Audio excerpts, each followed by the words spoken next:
Right. Let's pledge. I pledge allegiance to the flag of the United States of America, and to the republic for which it stands, one nation, under God, indivisible, with liberty and justice for all.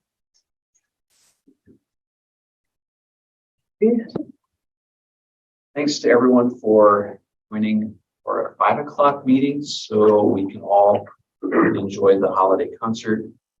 We'll get us done in time. So we're going to do roll call first, Angie. Bush. Here. Dunn. Here. Harris. Eisner. Here. Janetka. Here. Johnston. Here. Selden. Here. Okay, first we'll start with recognitions. So we have several for tonight. First, we have all-state recognition. Ellie Robinson, for the second consecutive year, was first team all-state cross country. Quite an honor. I think the two Robinson girls together probably come in at a combined 98, maybe 99 pounds if they got on a scale at the same time.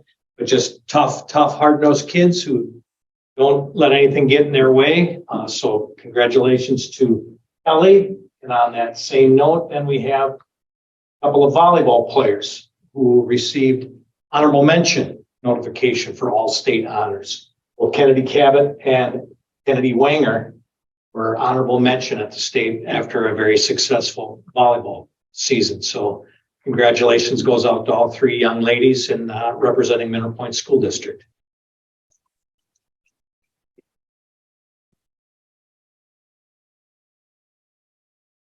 Next, we Olivia Doyle. Olivia Doyle, fourth grade teacher for us, active in state of Wisconsin history, agricultural connections to the classroom. Olivia has been recognized multiple times, this time as a 35 under 35 award for sustainable future category, individuals that bring agricultural education in, kids, how they can have an impact in ag, in the classroom, or outside of ag and outside of school. A very, I would say, distinguished award. There are several other nominees around the state of Wisconsin. Olivia was the award winner in this category. So again, she's representing agricultural education and the Mineral Point School District in an outstanding fashion. So congratulations to Olivia Doyle.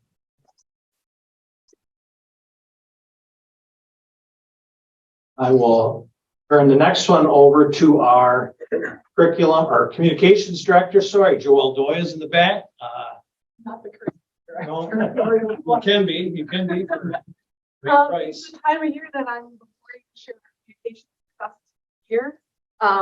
Each school district that's a Whisper member can receive up to 3 awards. We received 3 again this year. These are judged by, we had 21 different states judged this year for us, which is really helpful to get our work evaluated by like the best of the best from across the country. So it's always good. I kind of wonder every year, it's like, what are we going to submit, right? Some years are easier, like if you've done a big newsletter rebrand or a website rebrand or something like that. But I thought, well, we'll just see what comes along this year. So I submitted our Pointer Nation e-newsletter, which I think you all get every week, and that won an award of excellence. And we have a social media award of excellence for our scholarship spotlights. People said they really liked that. It was something different for graduating seniors. We had just plans of where they were going, and it also put a little more emphasis on the donors who are so generous with their money for our students. And then the Merit Award was a combined effort with our endowment fund, and those were ornaments of thanks. This was the first time we did this last year. So Fripperies, Wayne, he makes wonderful wooden things, and he's on our EIE board, and he donated these ornaments with the Mineral Point Excellence in Education Endowment. And then it was kind of, I don't want to say it was a secretive project, but it was definitely recognition on a lower key level, which I think worked for this particular situation. So I worked with Erica Brunson, and we got seniors to write handwritten thank you notes. And then they got to thank each one teacher or staff member that had affected them from kindergarten, pre-K on up. And we got about half of the senior class to participate, so I'm hoping this year we get more. And then they were delivered to the teachers. So it was a really personal way to say thanks, not public. There was no public recognition of this, but it's something that they can then keep. It had their name engraved on the back, so now they can get like a series of them. So we're going to keep doing that this year. So those were our awards this year. Congratulations. That's great. She didn't share credit with me for the Pointer Nation newsletter award because, as most of you know, I'm not a social media person. So I was kind of the brainchild behind, well, how's Mitch going to know what's on Facebook, what's on this, what's on that? So she put this newsletter together and allowed me to be able to know what's going on in all these places. So I do appreciate her sharing that out with me, but also all the work that she does put into that to be recognized. And then, not to be outdone, Joelle herself earned an award. There are only 4 people throughout the country in school public relations. This is a National School Public Relations Award.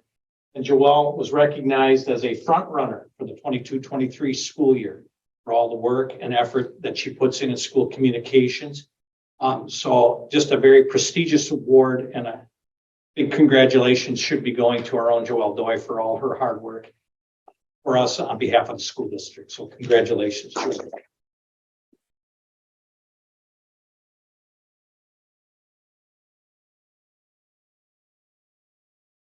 Great. We go to approval of minutes.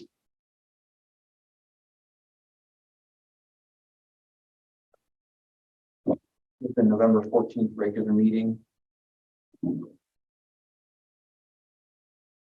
we have the November 16th operations committee meeting.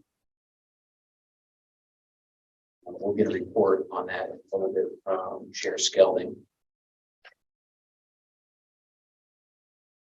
I'll take a motion to approve them together or separately. Move to approve them. All together. Second. There's Skelding. Any discussion or comments?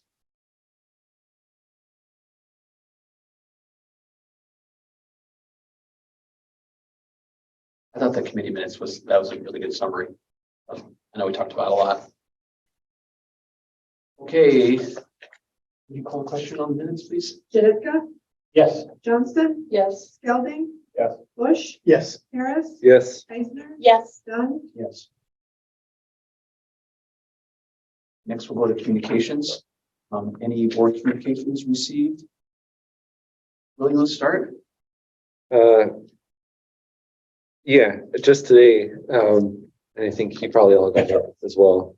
An email from one of the second grade teachers who was just talking about the improvements that she's seeing due to the resources that the board designated to hire a long-term sub. And there was a very heartwarming note from a student attached to the email, which was very nice to see. So I think it was the right move, and just glad to see that there's already results, you know, even though this has only been a few weeks. From a board communication standpoint, I didn't have anything from, no emails or anything. I did have a conversation with a few elementary school teachers, and we talked about several topics. Not any particular one that I'd bring forward as a talking point tonight, but just something that will help me as we move forward, kind of keep the elementary school in mind, and that we are a district that has three bodies of students that we look after, and sometimes our focus may feel like it's potentially more in the middle school and high school, and so that was a good conversation for me. What else? Nothing else from me. In addition to that email that Will got, we got an email from a parent talking about how Miss Erica Brenson has been doing such a wonderful job, and that she is, this parent thinks, probably going above and beyond. So that was really nice to hear. Those are the 2 I received as well. Yeah, I did not get anything in addition to the feedback from the second grade teacher and from the parent about it was really like kind of prep for seniors, like career fair and career prep. It was really good stuff. So that was really great to hear. I also had a lot of comments this weekend. The musical was held at the Opera House, and just really a lot of grateful parents that it could be held there, and just great that just a nice partnership between the venue and the school, and the school uses it for free and uses it, I think, for 2 weeks straight. It was a really great event, so a lot of positive feelings around that. So got some feedback on that. Good. Next is citizen communications. Do we have anyone signed up? Anyone here or online who'd like to make a comment? You can use your raise hand icon. We'll call on you. Going once, going twice. Okay. Next, we'll go to items for information. School board election timeline. There are 2 seats up for election. Again, if anyone is considering not running, the notice of non-candidacy must be filed no later than Friday, December 23rd at 5 p.m. in the district office. The deadline for candidates, including incumbents, to file all documents to establish eligibility on the spring ballot is Tuesday, January 3rd at 5 p.m. So anybody in the community that is interested in running for the board has, in order to appear on the ballot, has a January 3rd deadline. So It is typically the superintendent info session about prospective candidates. Is that before this deadline or after, or is it kind of as needed? it's as needed. We have tried to hold a couple of evenings in previous years. No one's really interested in talking to me, so we're putting it out. If you have questions, certainly reach out to me, call me. We can set something up that works for the candidate, potential candidate. Anybody interested, I could share information with them at that time. Since there is no school on Friday, the 23rd, someone is interested, please get in touch with me. Work something out. The school will not be open on. We can meet somewhere, meet here, do whatever. And that can be the last week. I guess January, that's the non-candidate. For non-candidates. January 3rd is our first day back. And then you'll be in schools in session on Tuesday, the 3rd. So Yes. So you'll be there for that final Yes, day absolutely. until 5. Yeah. Okay.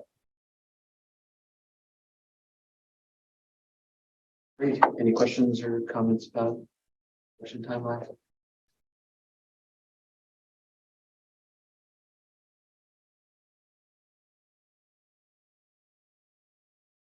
Okay, next is the budget comparison. So you have in your board packet the comparisons between the November 21 budget and the November 22 budget. You can see in November of 21, this time of the year, we had expended 33.25% of our budget, so about a third of our budget had been expended. This year, we're at 35.8%. So again, very close. As I do these month after month and year after year, it's usually within a couple percentage points from one year to the next as our budget spends up. Packets, guys. Okay. My apologies for not getting there. I've got it in board book. So if you're on board book, you have it there. So it's 33.25% for November of 21 and 35.8% in November of 22. So very comparable expensing. No surprises or unexpected expenses. So No, far. very, very, very thankful to see those gas prices tumbling down like everybody else is, but that will be beneficial if gas can stay in this area for the remainder of the year. We kind of, Marcia Jelen and I tried to anticipate where gas might settle for the year and went higher than what we'd had a year ago when it was pushing that $4 a gallon. That wasn't very helpful for us. That was well above what we were anticipating. Seeing it come back down, it's going to be, might be budget neutral at this point in time, kind of right within our predictions. So hopefully it stays there for a long time. Comments or questions about the budget? Okay, next we'll do committee reports. We had an operation committee meeting. And then we had a joint finance personnel committee meeting. Skelton, you want to go first? Sure. So yeah, it was Christy, Aaron, myself, and Mitch. We met, all items to bring to vote, on tonight. And with that, kind of went through a couple, 5 or 6 different topics. First one was, school vans, which, brought up the potential need to replace 2 of the 9 passenger vans we have. Mitch, correct me if I'm wrong, the mileage is like in the 80 or 90,000 on those. Somewhere in there, I believe, yes. I feel like that mileage was too high to kind of pull the trigger on that right now. So we all agreed to like see how they go through the winter and see how they look in the spring. Because there was the comment that some of the chassis kind of rusting out. Yeah, some rust. We have Todd Owens provides it for maintenance for us, and said something that, you know, brought to my attention, something we want to make sure we're keeping an eye on, but it doesn't get too bad. And not like, you know, take these off the road right now or anything like that. So we'll reassess it in the springtime. Other part we talked about was school security, excuse me. Really the last item we worked on with that list in the summer was the PA system getting upgraded. So next step on that is Mitch is working to get a quote. I don't know if there's been any updates. Mr. Austin and I sat through a very frustrating meeting. I was anticipating a price quote last week, only to be asked a series of questions that we felt we answered back in August. Maybe July, okay. But still working with the company. It's still pushing it forward to get some of those price quotes and updates. So we keep pushing it, but wasn't very happy with the result of that meeting, anticipating that I would get some answers, but didn't have any at that time. Otherwise, a lot of the items that we talked about in July were completed and kind of crossed off the list. Mitch also did bring up the addition of the cameras outside the doors out front that lead to the outside. That with the cameras there now, they're seeing a lot less people leaving the doors Through the locker rooms. yeah, open. So Yeah. sounds like that's making a good impact. Next, we reviewed the elementary school to-do list.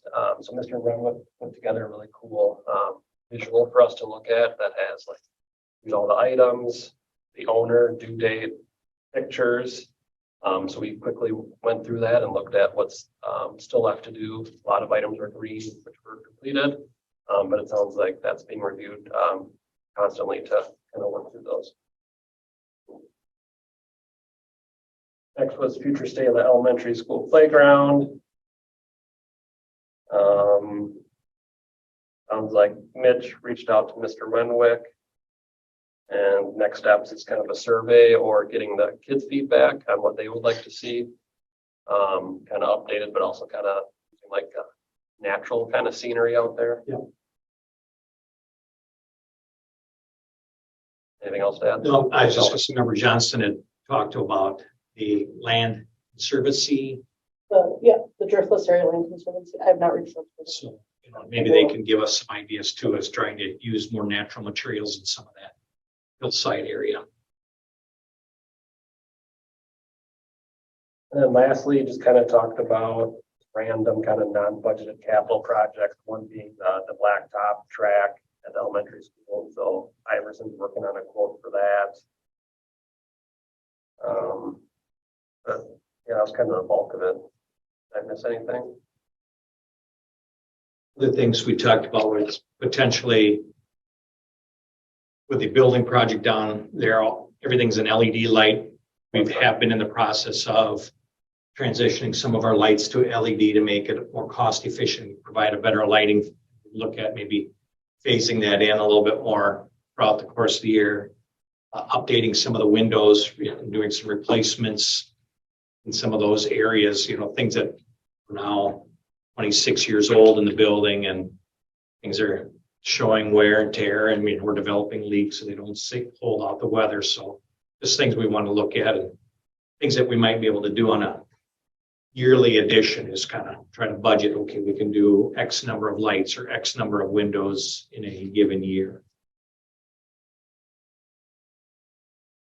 One item I was gonna have on the agenda was solar. We talked about that a couple times and talked about maybe having like more Darlington come in and kind of talk through what they went through, what they learned. I still want to do that. We just had too many items, so I think I'll put that on there and talk through it.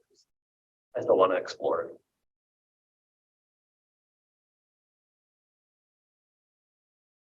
Any questions for Skelding operations? No? Okay, Julie, do you want a brief summary of Yes, so the personnel finance? The Personnel Committee and the Finance Committee held a joint meeting on the 7th. We had 4 topics on our agenda.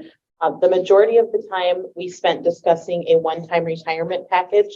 The board entertained that. We spent a lot of time talking about both the impacts to student experience, to the staff, as well as impacts to our budget, and anticipate bringing forth a recommendation in the January meeting around that.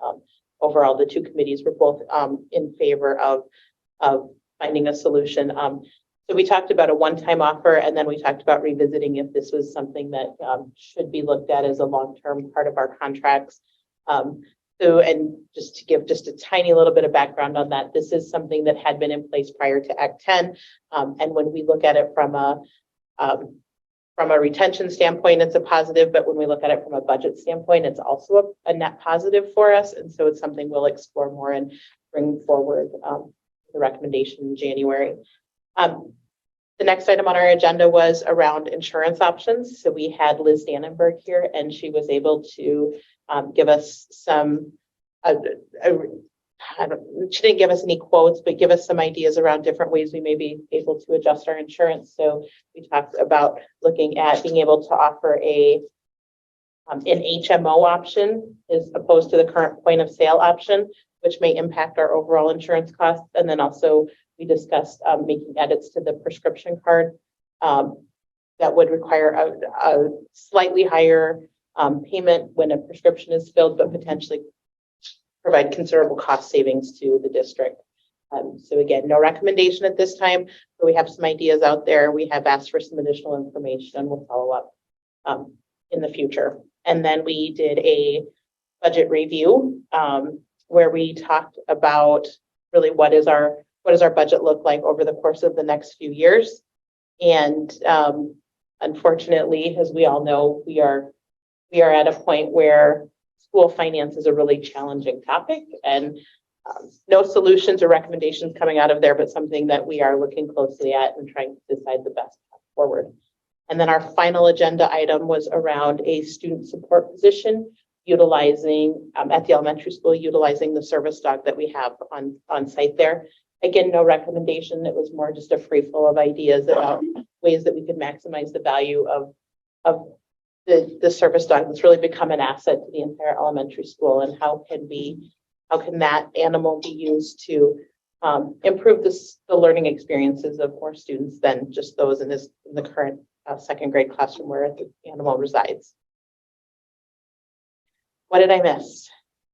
I just thought it was, it went a little longer than we anticipated, but the conversation was so good and the questions were so good that it seemed like it was really short. It was an incredibly productive committee meeting. I thought a couple things that stood out to me is the conversation around the impact when we were discussing a budget-friendly item, and it wasn't just this will be budget-friendly. It makes sense. There was a lot of discussion around impact on the staff, impact on the students, long-term impact.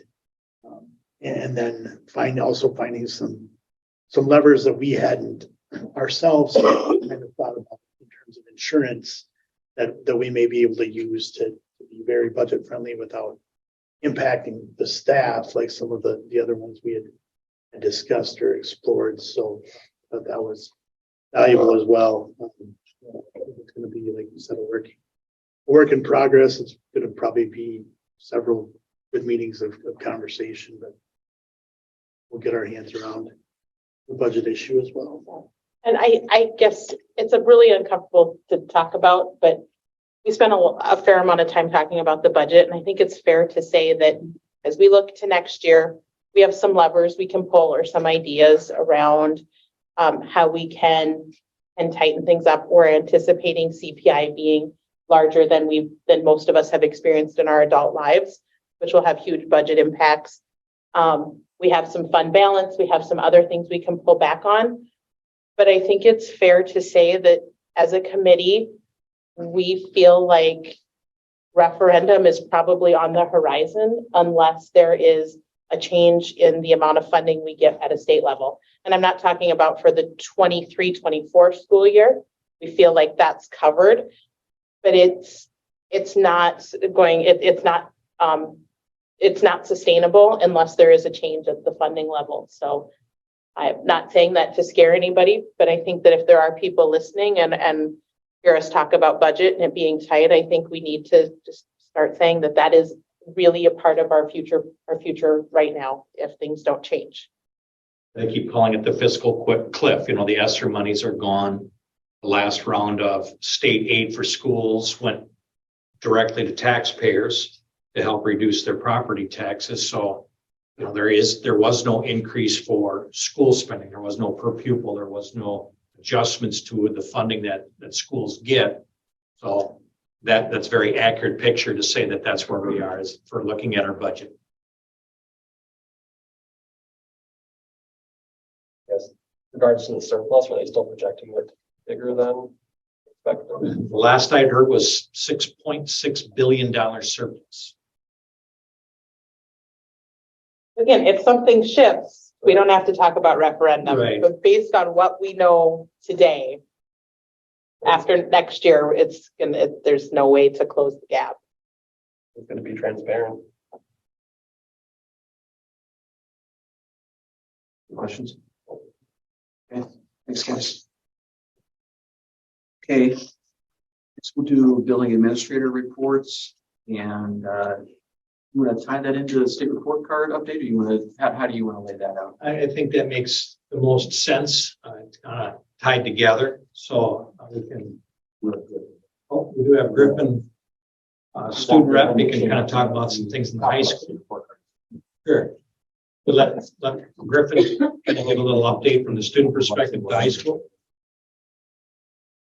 Yeah, so just a big thing to talk about is the video board. I don't know how many of you have been in the gym yet, but I mean, it's there, it's huge. So, I mean, it's made with 3x3 grid of 9 70-inch TVs. So pretty big size. Took a lot of fundraising, a lot of hard work by a lot of the students around here. Also some of the teachers and custodians. Special thank you to Dave and Mr. Carey. They actually put up that for us. So that was really, really nice. And then a student, Brody Lee, he actually made the brackets that are hanging that up. So kind of a cool thing to think about their tech ed classes, things like that. He actually made the brackets to put that up. So pretty cool. Things they can do. I mean, it can inform community members about different upcoming events.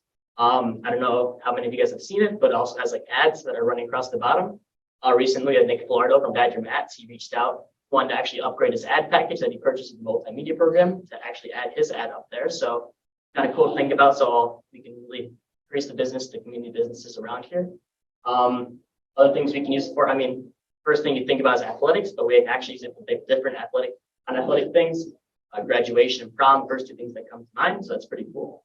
Some stories about people using that as a fellow student of mine, Lucas Sullivan. Earlier today, I was in Mr. Carey's room and he was working with Adobe Premiere, software that's you can make videos with.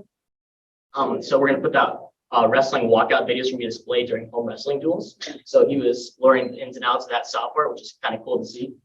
And then another kid, Matthew Ginnin, he spent a lot of, wish he could be here today, but he spent a lot of hard work and effort into that thing, making templates and graphics that can be displayed during games. So just all around, all the hard work displayed by our students, they can all display it up there so all the community members can see what we're doing with it. If anybody can stay for tonight's winter concert, there'll be some graphics and things used on that. So they're actually set the gym up a little differently this year so that can come into play a little bit. We'll make a note. It's not up to Matthew's level. I made that. So don't judge that tonight. Made it. Matt. And we've taken a vote. Matthew Gannon is not allowed to graduate. He's just going to stay here and help us continue to advance that media program and that media experience in our gymnasium. Is the protective net, is that Oh, yeah. in place? Okay, No, it's not. I won't ask any more This questions. is my, so the net is in my office. We're trying to figure out what's the best way to hang it.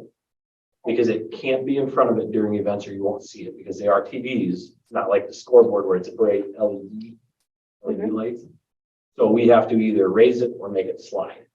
Okay. So we're working on that part.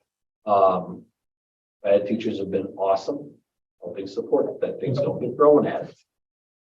But there's a lot of work yet to be done.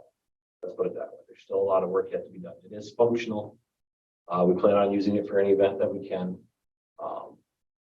And it's pretty neat to see some of those different. So it is on afterwards. If we're done ahead of time, it is on. You can go look at it right now. As welcome to the Mineral Point winter concert. Graphic on it right now. Wasn't sure if I'd get in there to turn it on before the concert. So pretty neat though. The kids are super pumped about it. I look forward to using it for all these different events as we move throughout the Hall of Fames. Everything will be put up there now.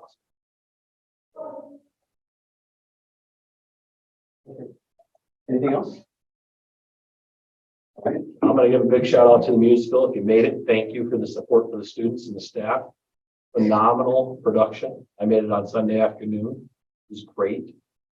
So just a big shout out to those students, to the staff members, and everybody that puts a lot of time into that to make that happen. It is a pretty big production.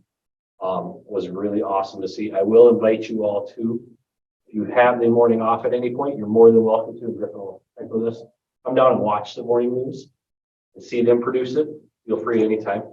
I think they're at the level that they feel pretty comfortable in the morning if there's other people in there. Not a big deal. They don't get rattled or stressed out. So if you have time at some point, feel free to come in and pop in. They start right at 8. So there's like a big blanket soundproofing thing. So if you try to get in with that, it's really hard. So if you can be here a couple minutes before that, that'd be great. But if you do want to, feel free to pop in and watch them do the morning news. That invitation is always out there. So. All right, so I'm sorry for saying that. That's all right. Which one wants to start first? All right.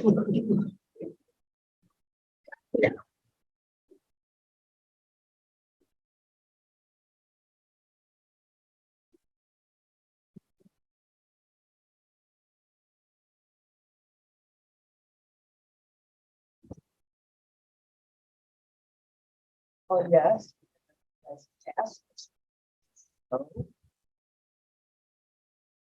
Right, so, when we talked about the forward exam for the middle school, we talked about gender. So I have,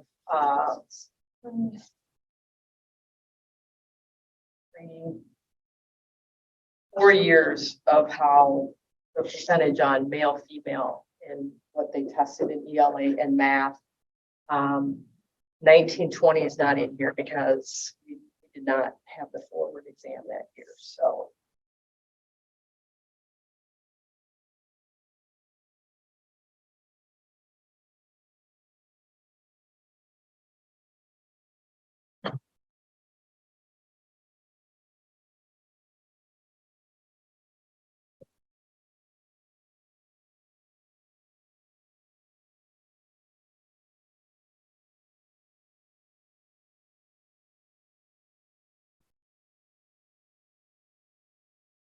Look at ELA first. See the first year there. Where as far as proficient, there was 5% difference. Males at 37%, males at 32%. But after that, especially if you look at the proficient, basic, you can see the difference between the male and female scores.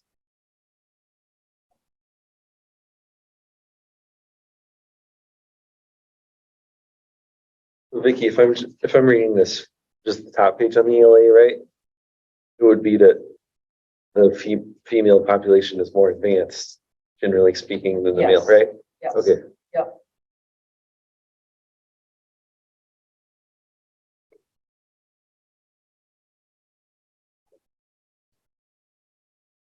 Vicki, can you refresh my memory? Do we have a plan in place to start addressing this? No, this is something that when we did the data mining that we noticed, so we're just kind of starting to meet right now, coming up with some different ideas. We've been talking a lot about our testing schedule and revamping that. I think that'll help with how we do things. I mean, I didn't even, when you look at the forward score, sometimes you don't dive deep into it to look at stuff like this. And then when we did this data mining and brought up the gender, I was surprised. Oh. I don't think if you get your math, I think there's going to be something that jumps out that is probably true for every school district in the state of Wisconsin. Oh. Yep. I mean, it's not super noticeable, but if you look at the subject of English, in your mind, which gender is going to do better in an English classroom? And if you have which gender is going to do better in a math class, and I used to teach math, and of course it's that girls aren't supposed to be good in math, except I've got 2 female math teachers in the middle school and a female math teacher in the high school. So I beg to differ that girls shouldn't be good in math. That's the stigma that's out there. But yet, that we're proving that wrong with the instructors that I have in classrooms, but some of that data just shows just slightly that sometimes even the mentality, the mindset of the student taking the test, and math's going to be easier for them. And also in ELA, writing was one of our strengths too. So that is probably more geared towards those two as far as liking to write.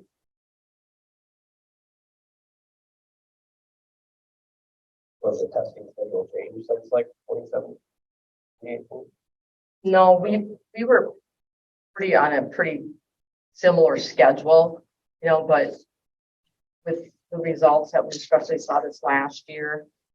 And geometry and statistics and probability were low, and we were waiting in the curriculum to teach it later where we need to move that more the beginning of the school year before the exam, because that was a weak area. So we're looking at that. And then we used to do, 6th grade ELA, we test on one day, and then 7th grade. So what we're going to do is basically shut down the whole middle school, and we're going to test 6th, 7th, 8th ELA all on the same day. So we're not, breaking it up and extending to almost the end of the testing window, because by the time you get to the end of April, that first week in May, and you spread it out so much, the kids are ready to be done. So.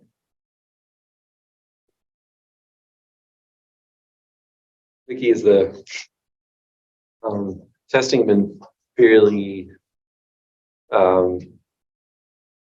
missing the word, in the schedule that you're talking about, has it been consistent, over these 4 years that Yes. it's been about testing about the same Yes, thing? it's been, we basically would look at the previous year's schedules. Anybody want to make any changes? And it might be a day here or there, but it's been the same. We do social studies, science first all the time. Now we're going to move that to the back end. So I guess just as a novice person, just taking a quick look at this, like the observation is that the scores for both ELA and math have gone down over the 4 years, which would be, I think, anticipated given COVID. Although there's a drop from 17-18 to 18-19, like fairly significant, which could be explained by classes or like whatever.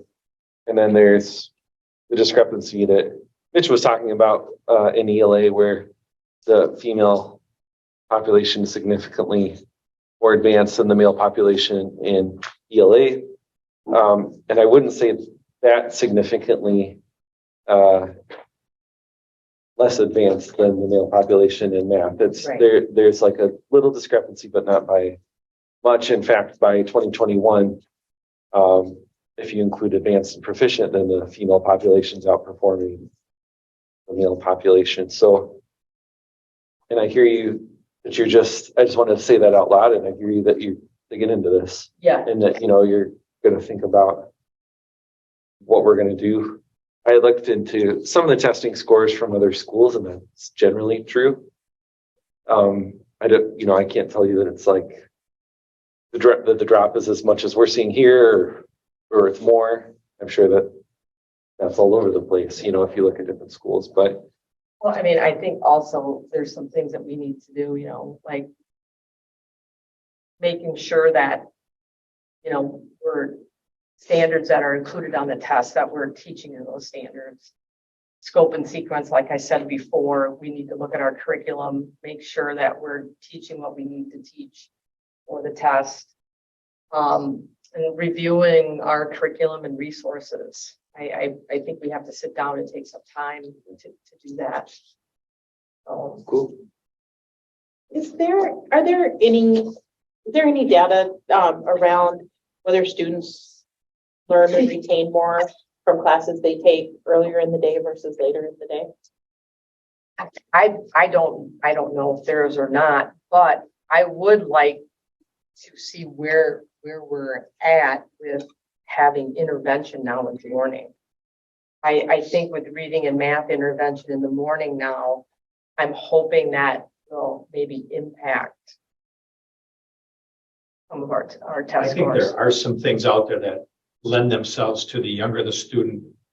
If the true academic challenging courses are in the morning, when they're the freshest in the school, they tend to do a little bit better. I know you've talked about looking at your schedule as well, Yes. in the next year, Academic maybe schedule. adjusting when some of those classes fall throughout the day. I think your sixth graders, speak from what I hear at home, but they start their days with if they're in music and gym and their rotation, and they don't have their much for academic, like the core academic classes of math and reading until after lunch. So if I pull a kid out for a doctor's appointment, if we don't come back after lunch, they miss Yeah, and the that's meat of the day. what we're looking at, putting them to this morning. Yeah. It's just so hard when you're scheduling with shared staff and in middle high school. It's a challenge, isn't it, Mr. Austin?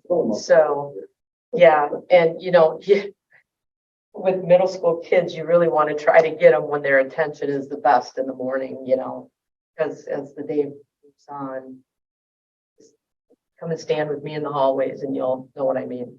So, As a follow-up to that, what are the shared staff with the high school? So where is that hardest? we call it our encores or our specials. So we, like, for instance, we have ag, ed, PE, so art, business, Project Lead the Way, music. Yeah. So it's kind of like middle school's going to use them at some point in the day, and the high school's got to use them at some point in the day Yes. because you're sharing them, and that's I can see how that'd be difficult. Okay, the next thing unless you have more questions, is you wanted to update on the SLO, Christine, that you were doing with reading comprehension? Yes, okay.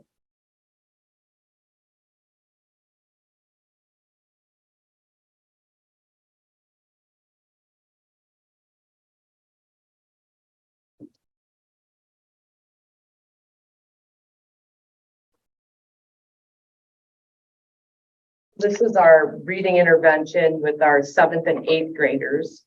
And there's 19 students in reading intervention. And this is where, you know, they're working on the vocabulary and comprehension, because that was an area where our reading teachers felt there was a need. And so they've been monitoring their growth with Maze and STAR. And on the bottom, you can see the number of students monitored and where they're at as far as their goal. What is Maze? Maze is just progress monitoring for tier 2 students. I thought there was an acronym, for it, but it's Maze. So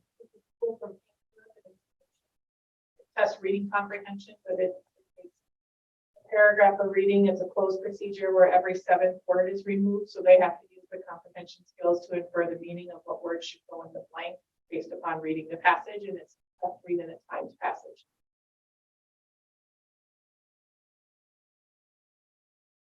For grades 2 to 8.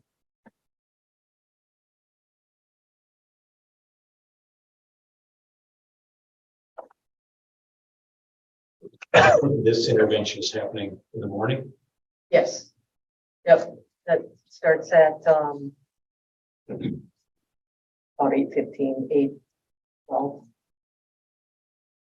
With the students that are in the exceeds individual goal, are there some that will graduate out or be able to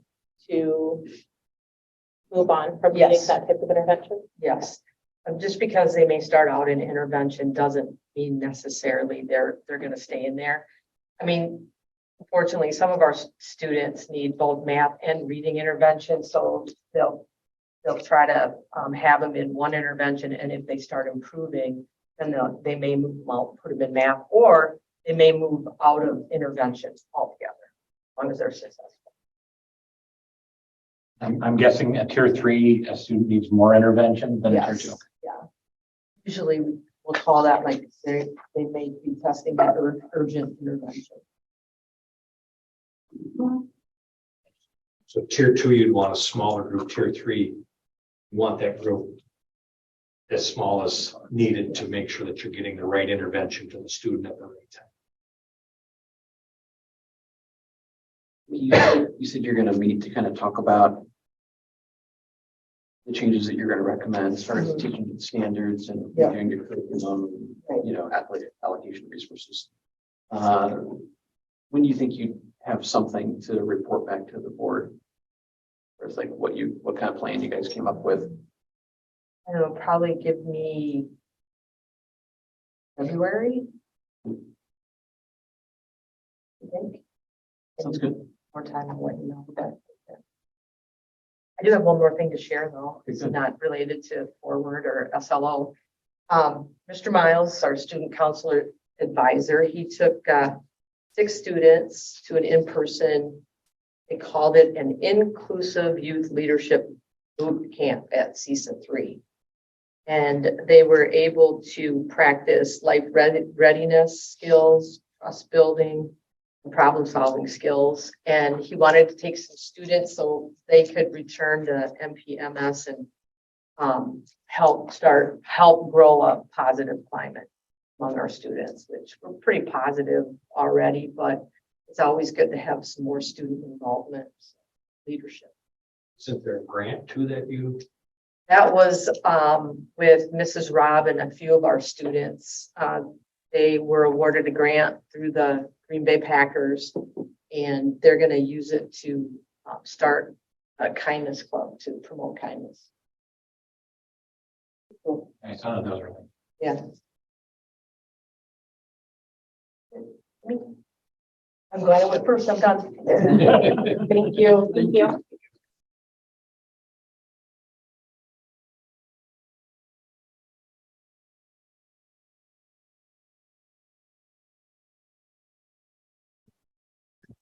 I've given you some of our artifacts before playing and our percentages, so.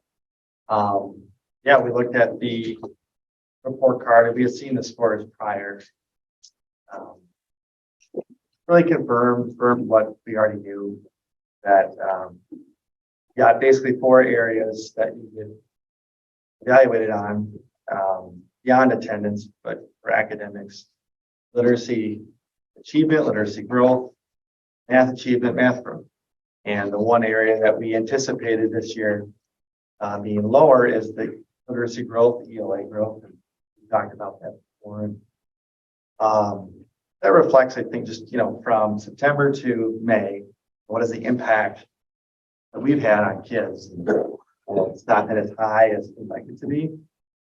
And the big reason why we went with the core resource for literacy was we saw this, we compare it to the math scores, we would see, this is higher, and what's the difference? Well, we have a consistent curriculum. So not that simple, but I mean, it was definitely a piece we felt like.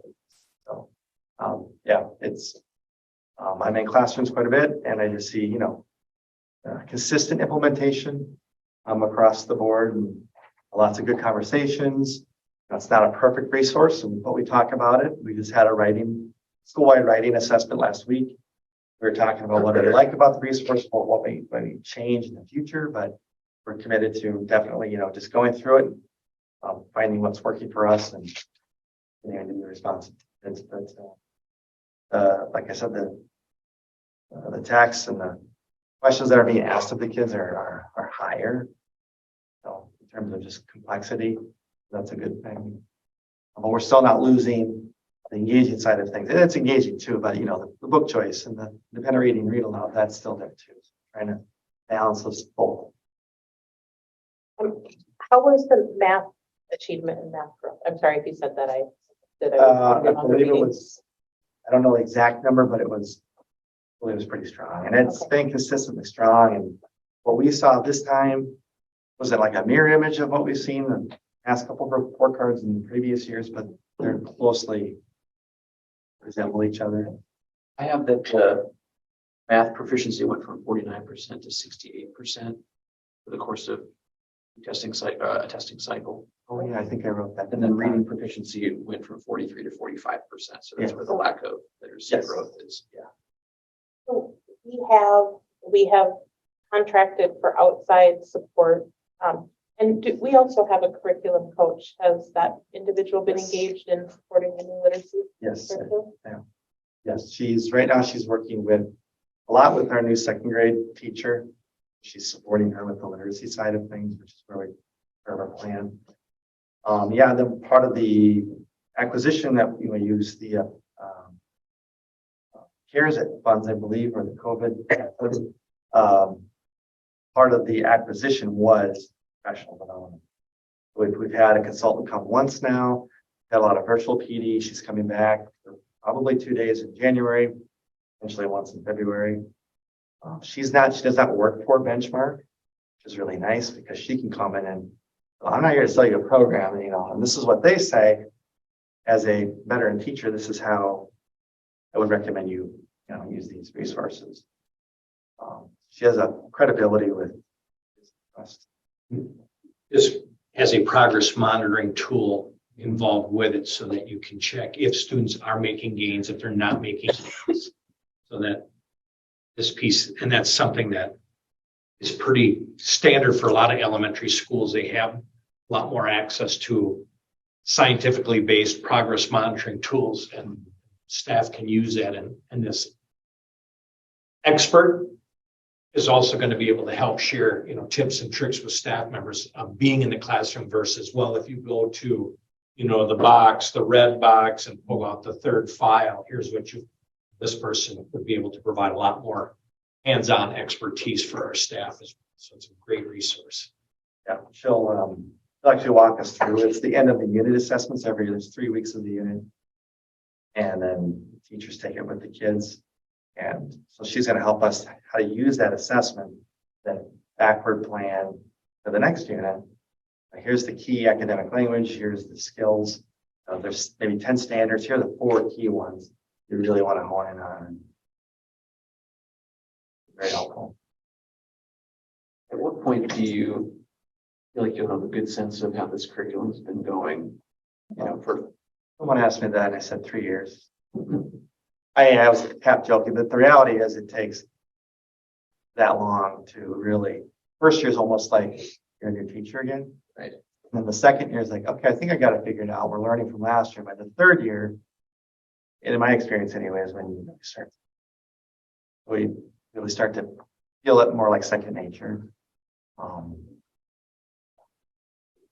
And I think kids will get it. I mean, it's kind of like driving, you're 16, I've got my license, I can drive, but by the time you're 20, you're a much better driver simply because you've been driving, you've been practicing. So students that are within this curriculum get more familiar and get more familiar with expectations. I think you're going to see some bigger gains that probably come through just, again, with more experience in that system. Yeah. As a parent of a new 16-year-old, I can definitely.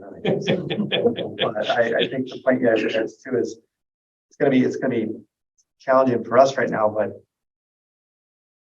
key part of the resources that keep seeing the same terms, the same standards, the same language that it's almost like compounding interest. Like as they go from grade 1 to 2 to 3 or whatever, just builds on it, and they have that background knowledge. As long as we're all told the staff we're all swimming in the same direction. That's important.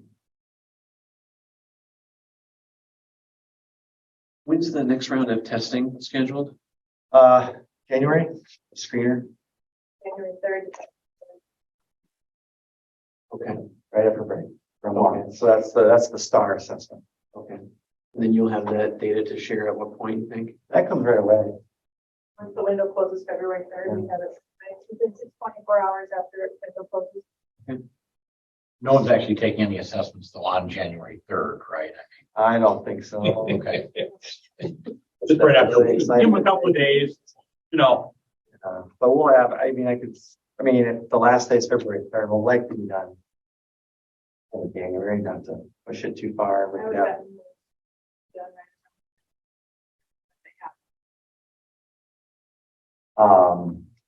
I'm just trying to temper my hopes. There's called the implementation dip where it's so new that you might actually see some different scores. But I also think though too, we picked a resource based on our beliefs about literacy, that it's not just isolated skills, but it's a authentic approach to reading and writing. And I think we'll see good results sooner than might expect. No promises. So far, from what I've seen, it's been kids are engaged and they're challenged. Any new math interventions? Just kind of staying the course with the current curriculum. We are actually exiting out one intervention. We just found it's not evidence-based, but our kids are not responding to it. So we're trying something. I don't remember the name. We're talking about any math intervention, but There is a new math intervention. We started it last year called Moving with Math. And from what I'm hearing, the interventionist really likes it. What we are working on this year is aligning the progress monitoring tool. There's just not as many math progress monitoring tools, like when we reference Maze. There's a number for reading options, depending upon if it's decoding or fluency or comprehension. There isn't as great or as many tools for math. So we actually purchased a new intervention tool this year to trial because we weren't getting the type of data that we were wanting with our previous tools. and two, we have a halftime math interventions. We have a 0.1, 0.5 reading interventions. And so the goal with a strong core curriculum is to reduce the need for intervention. So you're working with maybe 6 kids instead of 26 kids that need additional support. So then you're better able to target these smaller number of kids with personalized support. So it goes both ways.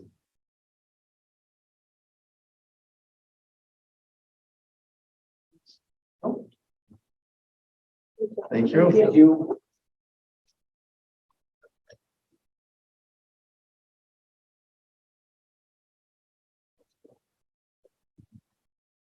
I'll see, I thought a bit with Griffin there too. I'll focus more on report cards, if that's okay.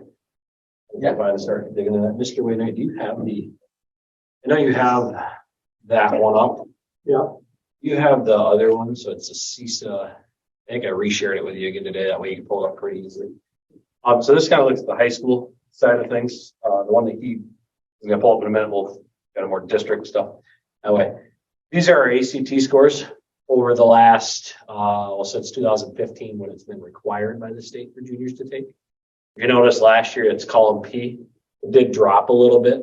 I think it was, I am probably to be expected just a little bit, or anticipated there, but overall, not some of the drastic drops that you've seen in other districts. So these are all districts in CISA that you're seeing right now. If you were to sort that, which it is sorted in column P, we were number 5 last year. Typically, we've been in that top 5 every time, whether that's number 1 or throughout that time in history. Overall, there's obviously always room for improvement. We're always looking for ways to improve on our ACT score. That's the big one that the high school gets judged on, and a lot of that score comes from. We're really excited this year that advisory is in the morning. So we will have every kid here for our ACT, we call it boot camp, but our ACT camp. Typically, you're losing some of those kids in the back half of the day because they're on youth apprenticeship or work experience. So now everybody will be here for that and be able to get that experience. So we try to meet those kids at their level in order to help them get a little bit better on that, those skills that they take there. This year, actually, and I'm not going to share this document with you because this has names on it, so like student names and stuff. But I do want to point out, so we started last year was year 1. This is year 2 of our structure of the English language class, which is a lot of the grammar and stuff. Looks like it's really working well with those kids. That's actually the score for their practice test. They took last week. I can't remember my days. Anyways, we took practice tests with them last week, I think it was. And English that class really focuses on, that was actually the highest starting score across the 4 areas. So we are seeing that increase. That actually starting out was the highest that it's been in the 8-9 years that we've done this. That's good to see that. We do see a little slippage in science and reading, which to be expected, very reading heavy test if you've taken those. But we work on that stuff, which is what we did the last couple of years when we looked at our SLO with reading, the skill set that reading college kids need in order to be successful at reading. So working on those things, pretty excited. I believe we will see that start to trend back up. I mean, yes, there's a blip there, but I think that'll start to trend back up in a very positive direction. And I know everybody would like to continue to get higher there too. Average. That's the average, composite average score. Yes. And that's from spring of 22. Spring of 22. So So that would be this year's seniors. Yeah. Mhm. This year's seniors would be that score right there, the 20.2. Which, yes, it dipped a little bit, but overall, the average there is the 21.6. That's over that whole time period. I think that puts us at number 3. And I did take all the schools off there. Obviously, I'm not trying to compare it to other schools in that sense, but it's nice to know kind of where things are at. Or bigger outliers like that bring the score down by chance, or is it? There's a range from low to high always. It's funny because starting back when I was a high school principal, when we started the boot camp, some years you get a pack that score high and a pack that score really low, and the average composite is kind of in the middle. The next year, everybody's here in the middle. You have some on the top side, but everybody's more in the middle. Then you go the next year and you're back to this, it kind of goes back and forth. It seems like between It's kind of funny how that starting composite usually is pretty close to being the same, but it's just, you might get, like one year you might have a bunch of kids that are scoring 30 on the practice test. Then you also have some kids that are not putting any effort in and maybe get a 10. And on typical growth from ACT practice to the actual one is about 2 points that we're getting out of students. We've had kids grow up to 9 points. We've had kids. So and that's where I think having everybody here makes a difference, right? When the back half, when we're missing kids, it's tough. For now, everybody's here in the morning. It'll be a little easier to help with that. So typically we're getting about 1.5 to 2 points growth on a lot of that stuff. I'll try to do this here a little bit. So if we look at, and I'm gonna have you go to the CISA 3 achievement scores on the high school side. Yeah, just on the ACT score. I just want to point out to everybody that in 2021, you see every other school district, their scores really tanked due to COVID. And Mineral Points Correct. actually went up by 0.3 points. And I think that's a Yeah. testament to the work that the staff did here to make sure kids were prepared for that test. And that the Which ACT is- boot camp looked a little different too, right? Because it was Yeah. a different year that year. But I just want to point that out, that that's a really positive thing. So the report card, and if you looked at the report card, and it'll break down, if you go through it, you can break it down in multiple different ways. There's a number on the front page. That number on the front page is that first column there.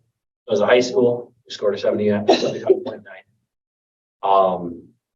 It's a nice number. If you talk to anybody at DPI, they'll say get past that first page and start breaking it down. And that's what I'm going to do briefly just with the achievement part.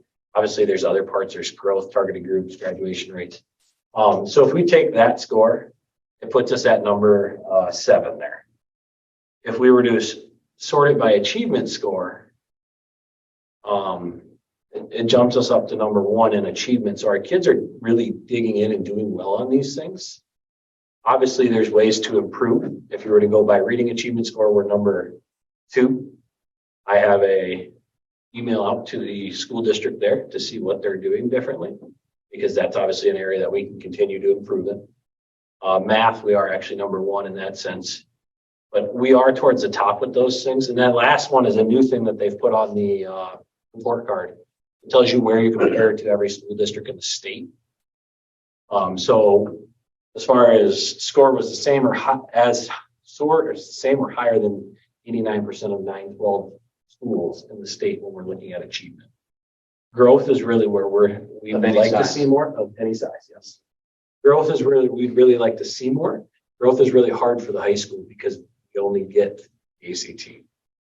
And we get slight things for targeted groups, but it's not huge because the ACT Aspire had that blip where there wasn't that the 1 year. And we got a girl score 1 time, which was great. It helped that score, but really, and then you'll actually won't get a growth score probably for another couple of years of major, because now they're switching from the Aspire to the pre-ACT. So that growth score is something that we're working on, but you don't see a lot at the high school level because they're really just the junior ACT as far as the test goes. So when they measure growth score, are they measuring for student A? They moved from maybe a 10 to a 12 from student B, or are they looking at like this year's senior class scored a 19 and next year's senior class scored a 20, and so that was growth? Is it student by student comparison, or is it Come back to cohort? Matt's point. It is a student by student. That's why the elementary and middle school tend to score better. And every school in the district exceeded state expectations on a report card. You might have seen that in some newspaper articles about where different schools are. We've all exceeded state expectations. But students start taking the test, in elementary school, they can track midpoint rate in 4th and 5th grade, and in 6th grade and 7th grade and 8th grade. They can see my test and am I growing? Did I go from basic to proficient? And am I advanced? And I'm adding all these extra points to the district report card because I've made all of these gains. Where in the high school, if it's sophomores take the social studies test, and then as a junior, you take the ACT, there's no way to measure growth. Correlation. Because next year, it's a whole new group of students taking those 2 exams, and each year. So that's why the 1 year when they were decided that when they used the Aspire test, kids took the Aspire as a freshman, then they took it again as a sophomore, and then they took the ACT as a junior. They were able to measure how did students grow, and you got a good growth score because of that. So one of the things they will look at is, are you in the high school, everybody has a bottom 25%. How are your students? How's that group doing? Again, in the high school, it's hard because that same group of students is not taking the test again. They're one and done in that junior year. But that's what they're looking. Have you been able to bring the bottom up? Is your bottom 25% coming up? So even though it's a new group of kids, are they growing? And the 1 year we got it, that was like, I think, year 5 of the ACT Aspire. So it had been formed and it was ready to go, so they could compare that. And then the next year, both happened. And then Moved away from it. now they're moving with, they took it last spring. And now they're moving away to the pre-ACT. And Angie, have they given us a timeline on that as far as when that'll be normed, I guess, is the word I'm gonna use? These things 3 years. Oh, yeah. Report card score, like a weighted function. So the report card score is a weighted function of achievement, growth, targeted groups, and graduation On rates. track to graduate. The weight, the percentage changes for each school, depending on your population. So this pie chart changes for everybody on their school. That's why they say get away from the pie chart, get away from the score. Anybody I talk to with DPI, get onto those next pages and start looking at what those numbers say. And that's really why I wanted to point that out there, right? So if you resort that, and I'm going to look at the top school there, at the top high school in CISA this past year scored an 88.3, which is great for them. I applaud them. That's awesome. But if you look at their achievement score and where they score as far as reading and math compared to the state averages, it is lower. Now, the reason why is because that pie chart changes for that school. That pie chart is drastically different and dependent on growth versus ours is dependent on achievement. We don't get much from growth. So if our growth score is not very high and we only get 15% from it, well, we're not getting much there. Where they have a very different thing on that growth score. So, which again, depends on your population of students, right? That's where. Even all four, you look at all 4 things that make up the Mineral Point School District, the elementary school, their pie chart is broken down differently than the middle school, which is broken down differently than the high school, which is broken down differently than the district. So each entity's score is calculated using different percentages to get that report card score. If in general, year over year, your students are performing fairly well. So if you look at the achievement score, yes, in general, yes, it's harder to get that growth score up if that last tab on the bottom there, Mr. King, VHS, that's the achievement scores throughout the whole time. There were 2 years where we didn't get a report card. You do see, I mean, there's a slight dip from last year or from the previous year to this year, but overall, we have been pretty consistent and growing in that achievement score for the most part. So they did switch from out of 50 to now out of 100 because just right. But so that is the trend that we're seeing there. Obviously, still working hard to improve those scores.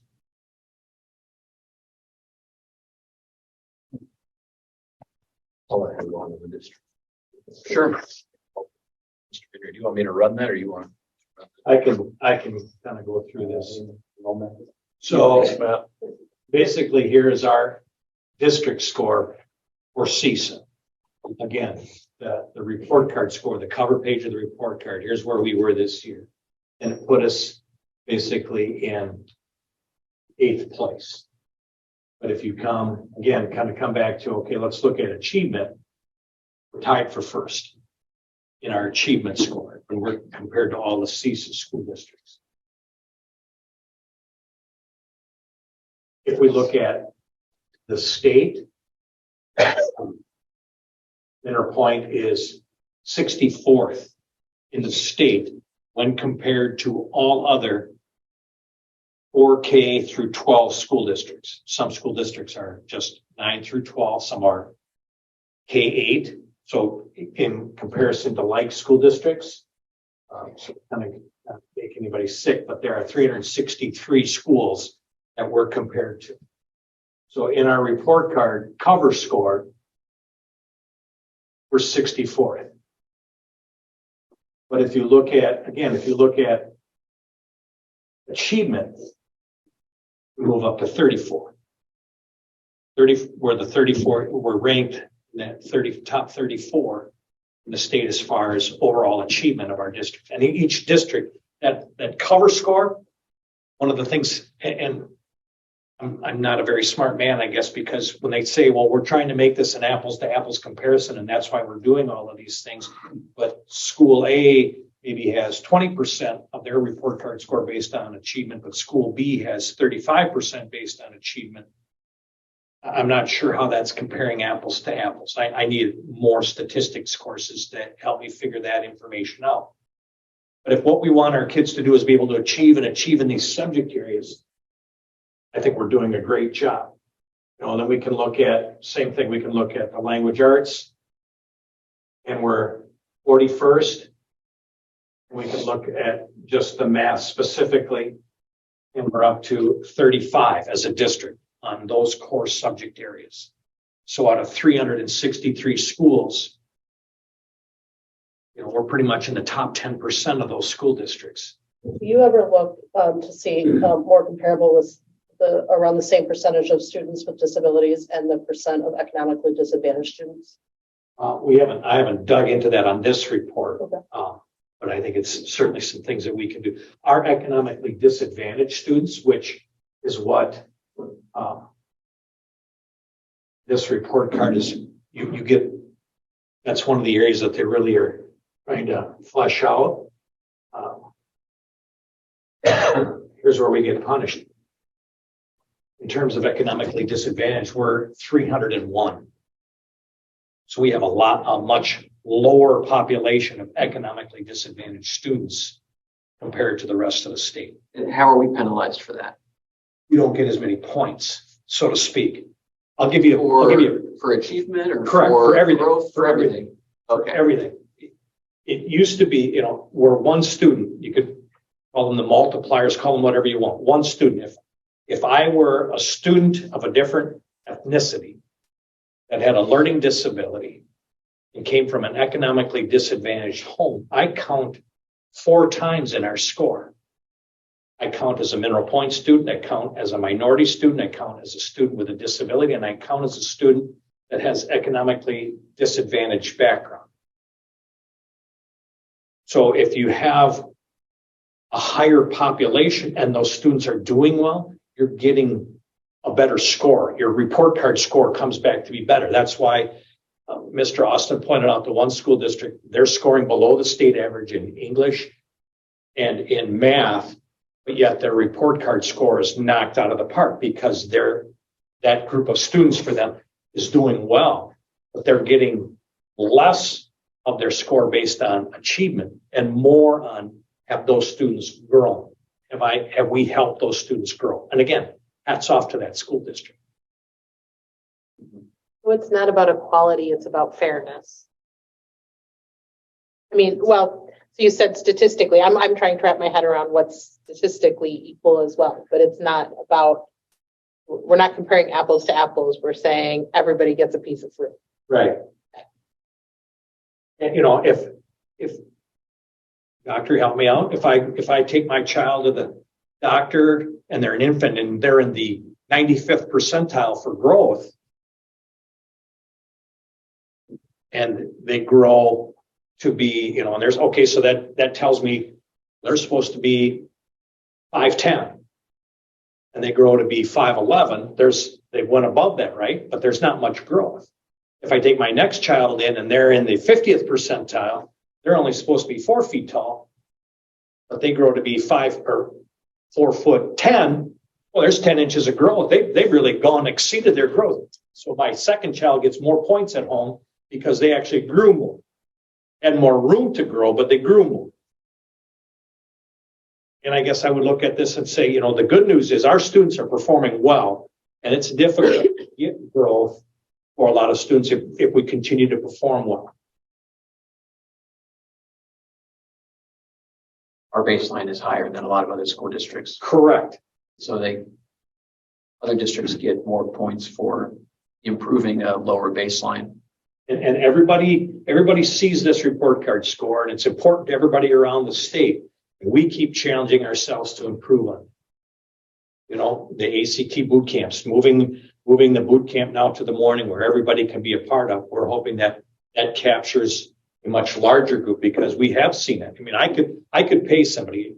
For every year we've been doing the ACT and it's been required. I get flyers that say, improve your ACT scores by 2 points, buy this program, be a part of this program, spend. I'm like, I'm paying for a program that's shown to improve ACT scores on average of at least 2 points. And those people are all sitting in here as employed by us. They're our teachers, they're our staff that are doing these things and helping our students get that improvement. We're paying our people to be able to provide that. We're getting a great bang for our buck when it comes to those kinds of things.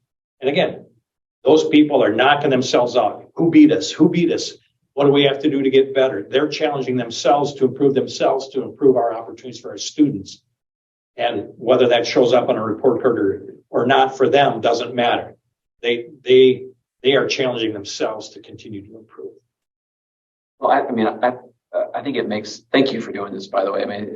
I know it's complicated, the formula and everything, and I think it's really reassuring to highlight that we are performing well as a district, in reading and math, especially compared to our region and statewide.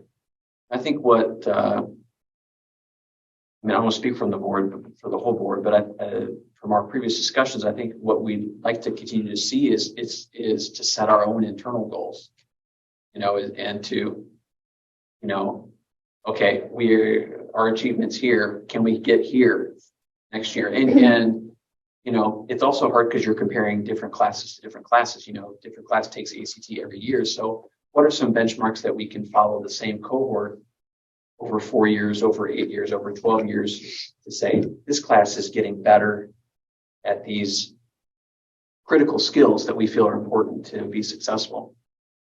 And No, you're right. I think that is something that's that quite would a be challenge, important. but I think that's And I'm, the challenge we want to take on. right now, sitting here, I'm not sure that that's something, I don't know that we have a tool to be able to do that.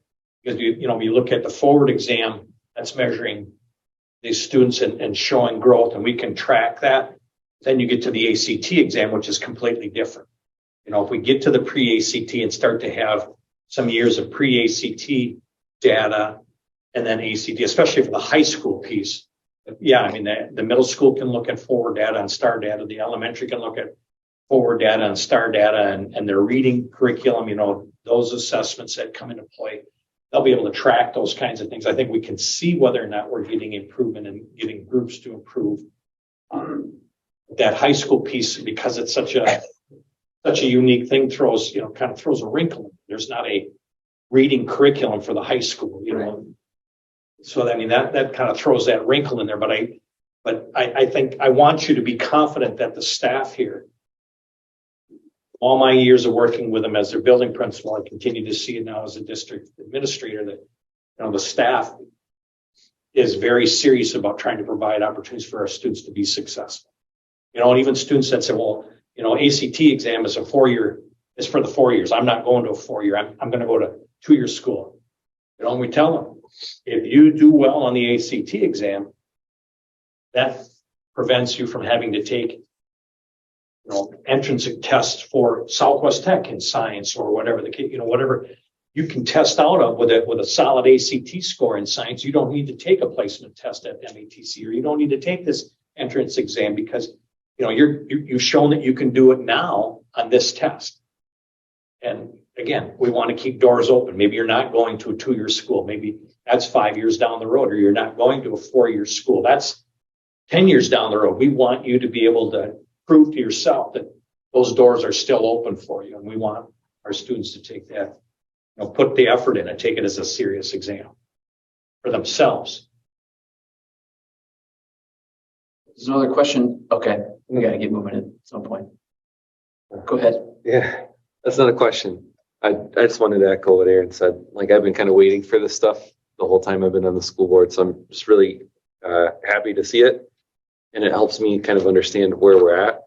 And I feel like, with Vicki and Matt, and sort of data that we're looking at tonight and the plans, the curriculum plans that, you both have been talking about is really reassuring. And to sort of echo what Mitch says, I truly do believe that the staff and administration here are motivated to get better. I would personally like to push, board and administration and staff to be the very best that we can, because there are school districts. I have a friend who teaches in Green Lake, and I looked at their report card, and you guys could take a look, and it's just sort of out of this world. They're 30 kids per class, and they've got the 90s on everything. So, you know, it's possible, right? Like there's other schools, there's small schools like us in rural areas where they're doing better than us, and there's no reason why we shouldn't shoot for that. But I appreciate the transparency and the data, and I think that the things that Matt and Vicki are talking about are going to pay dividends in the future. So it's sort of what you're saying, Aaron, about how do we keep track of all of this? And it's difficult to keep track of in high school. Well, in theory, I would think with the elementary school learning and comprehension improving, and then going on to the middle school, the same thing, then by the time they get to high school, they're just going to be in a better place than maybe they are today. And then we should see better results in high school anyway. So the early learning is so important to get them on the right track. And so I appreciate Vicki looking into all this stuff and coming up with a plan for us to look at later, and Matt, you know, for the curriculum suggestion. So, but it's nice to see all of it. And I really appreciate you guys taking the time and effort. All right, let's move to action items. Second reading on a couple policies.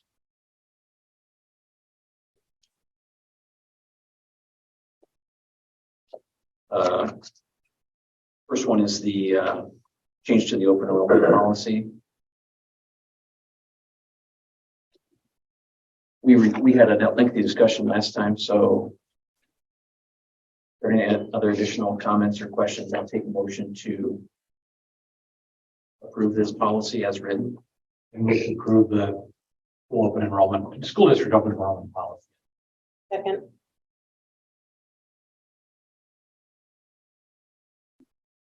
This, for sake of discussion, I mean, I know we had a robust discussion about it, and I think, you know, mentally, I'm thinking that we can see how this goes, and this can be changed year to year as we see fit. So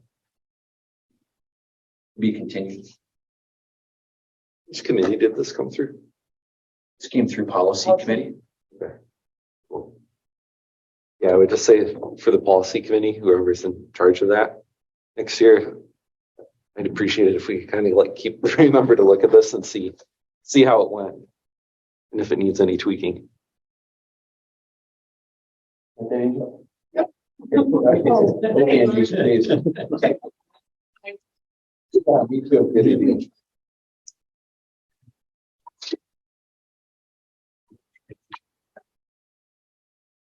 Talk about it in January when it's too late. Remember this for next year. Of it. Angie, call the question, please. Janetka, Yes. Johnson, Yes. Gelding, Yes. Bush, Yes. Harris, Yes. Eisner, Yes. Dunn. Yes.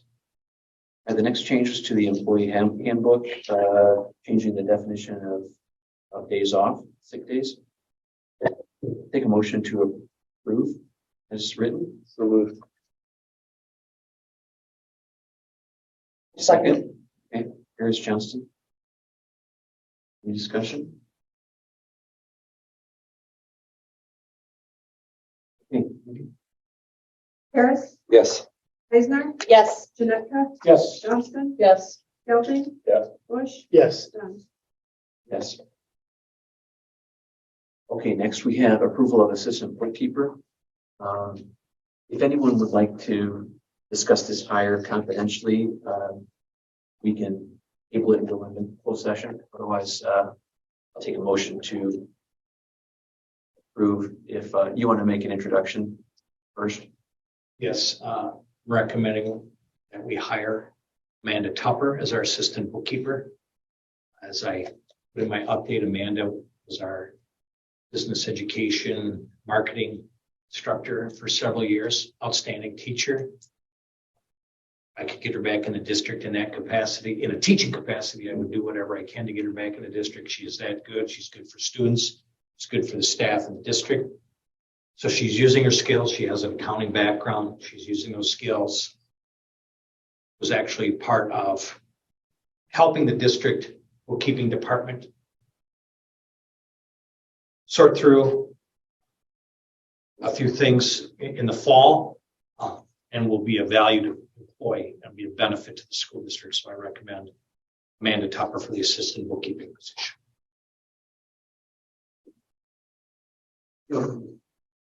We're going to discuss. Okay. What's your motion? I make a motion, we move this into closed session, discuss.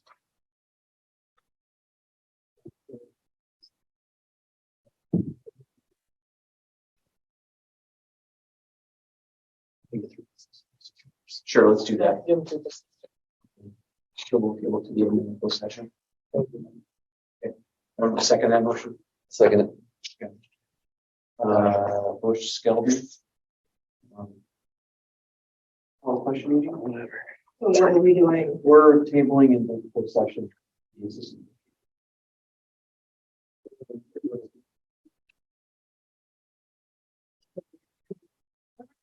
That'll work. Tabling it till the end of the agenda. We need to vote to do that, right? You can do voice vote. Oh, okay. It's not a financial. I'm sorry, it was Andy who? Bush and Skelby. All in favor? Aye. Anyone opposed? Okay. We'll go to business services. I'll take a motion to approve credit card statement of activity and bills payable together or separately. Move to approve them together. Second. Second. Here is Skelby. Any discussion or questions?